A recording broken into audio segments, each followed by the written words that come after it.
ஒன்றும் இல்லைங்க, இது ஒரு கல்ச்சரல் ஈவெண்ட்டுக்காக கூப்பிட்டுருந்தாங்க.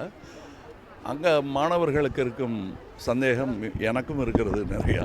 நான் ஒரு நிரந்தரமானவனாக என்னை நியமித்து கொண்டு விட்டேன். அதனால் இனிமேல் நான் அதுதான். அதனால் எனக்கு இங்கே வருவதற்கு நிறைய உரிமை இருக்கிற மாதிரி நான் நினைக்கிறேன்.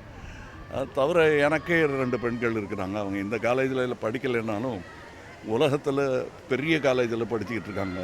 இப்போவும் சொல்லிக் கொடுக்க ஆள் இருக்காங்களா தான் தெரியல. பட்டு முடிஞ்சவரையில் நாம் சொல்லுவோம். அந்த செய்தி அவங்களுக்கு போய் சேரணும். இது கல்ச்சரல் மீட்டிங், எலெக்ஷன் மீட்டிங் இல்லை.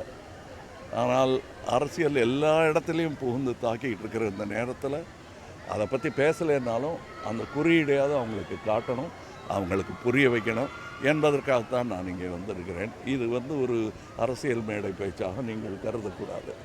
நன்றி, வணக்கம். நேற்று விஜய் பேசும் பொழுது வேறு ஒருவர் தொடங்கிய அந்த கட்சியில் இன்னைக்கு பயணிச்சுட்டு இருக்காங்க, என்னை போல தனியாக ஒரு கட்சியை தொடங்கி 1% வாக்குகளாவது வாங்க முடியுமா அப்படின்ற ஒரு சவாலை முன் வச்சிருக்காங்க. அதுக்கு இவங்க பதில் சொல்லுவாங்க. அது வேற இடத்துல வச்சு சொல்லலாம். கல்லூரி மாணவர்கள்லாம் சரியான அரசியல் புரிதலோடு இருக்காங்களா இல்லை, இப்போ இருக்காங்களா இல்லையாங்கிறத நம்ம கேள்வியே கேட்டுக்கல. ஆமாம், இல்லைன்னு நினச்சிக்கிட்டே நம்ம சொல்கிறது தான் பெட்ரு. ஏன்னா இந்த ஓட்டுரிமைங்கிறத அவங்களுக்கு ஞாபகப்படுத்தணும். ஏன்னா அவங்க வயசுக்கு இறங்கி வந்துடுச்சு அந்த உரிமை. அதை அவங்க குரலாக எந்த கட்சிக்கு வேணால் போடுங்க, ஆனால் போட்டுருங்க. அதை சொல்கிறது என்னுடைய கடமை. அதை எந்த அரசாலையும் தடுக்க முடியாதுங்கிற நம்பிக்கை எனக்கு இருப்பதனால் தைரியமாக இங்கே வந்திருக்கேன். நான்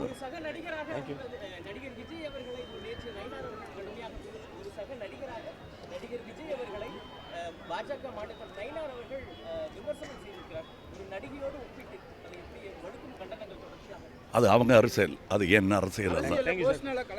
நன்றி.